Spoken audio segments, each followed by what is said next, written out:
The dog didn't bark, he didn't whimper, he just looked up at his handler, his partner, with those loyal, pain-filled eyes, and collapsed. They said it was a random attack, but Sergeant Mason Kane knew better, because the men who hurt his nine weren't just reckless bikers, they were predators, and now, they had a target on their backs. This is the story of justice, of fury, of a bond between a man and a dog that not even bullets could break. And what happened when a gang of outlaws thought they could get away with hurting a wrong animal? They thought they could silence a dog, but they didn't know his trainer would become a ghost in the dark, and they'd never see him coming. Sergeant Mason Kane, 36 years old, former Army Special Forces, honorable discharge, 3 Purple Hearts, and 1 secret file that not even the Pentagon could fully decrypt. Now, he lives alone. Further ranks, trains 9 units, rescues retired combat dogs, the broken ones, the ones too dangerous or too damaged to be adopted. His constant companion, a Belgian Malinois named Shadow.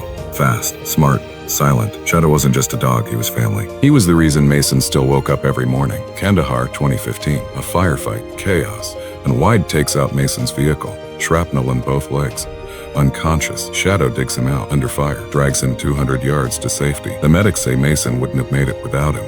From that moment on, they were inseparable. Back home, Mason retires, opens a training center, lives quietly, until one night, everything changes. It started like any other evening. Mason took Shadow to a roadside diner. Quiet place, real locals, good food. They sit outside, peaceful. Until the roar of engines breaks the calm.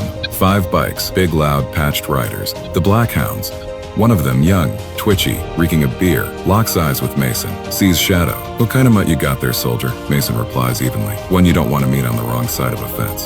They laugh. Mason pays his bill, walks away. Then, crash. A beer bottle flies, hits Shadow square in the ribs, glass shatters, blood. Shadow yelps, then silence. Mason turns, memorizes every face. He doesn't say a word. He just watches and walks away. The ride to the emergency vet feels like it takes hours. Shadow's breathing is shallow. There's blood in his fur. Internal bleeding suspected. The vet takes him in. "We'll do what we can," but serious. Mason sits alone in the waiting room. When the vet says we don't know if he'll make it through the night, Mason doesn't flinch. He walks outside, opens the truck. Mason wasn't just a soldier. He was black ops, deep cover, no name, no past. Trained to disappear, he starts digging. Fast. Cross-references tattoos, plate numbers, social media scraps. Finds them. Leader, Rick Razor de Leon, ex-military, dishonorably discharged, drug runner, weapons trafficker. Head of the Black Hounds. Mason tracks a weak link. Ricky Bones Gonzalez, cornered in a parking garage. Mason gets what he needs. 3 locations, garage, bar, stash house. Shadows still in surgery. Mason's countdown has started. Night 1, the stash house. Mason watches from the shadows, waits. When the last man leaves, he slips in, cripples the guards, leaves them alive, burns $500,000 in cash, destroys all product, spray paints the wall. Wrong dog. Night 2, the garage. Mason rigs the building with remote gas detonators. No casualties, just a pile of twisted metal. Every bike gone. Night 3, the bar. Mason waits until it's full, pulls the fire alarm. As they rush out, a drone drops CS gas into the vent, and they choke. Panic, crawl out like rats. Every biker gets a photo the next morning, a picture of Shadow in a hospital bed, and a message: "This isn't over." Razor takes the bait. He calls out Mason. A warehouse meet. Mason comes, not alone. Shadow's with him, weak but alive, wearing a ballistic vest, GoPro on his back. Inside Razor, 4 men, 2 snipers on the upper level. Mason triggers the blackout. Night vision on. Now I see him. He moves like smoke.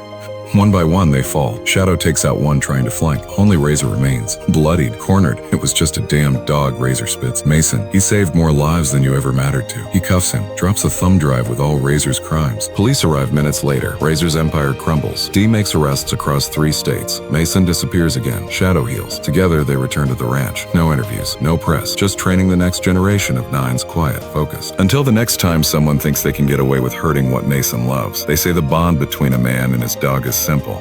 They're wrong. It's sacred. When Shadow fell, Mason remembered every soldier he'd ever lost, every promise he'd made. And he made one more. If you hurt the dog, you answer to the man, and that man will show no mercy.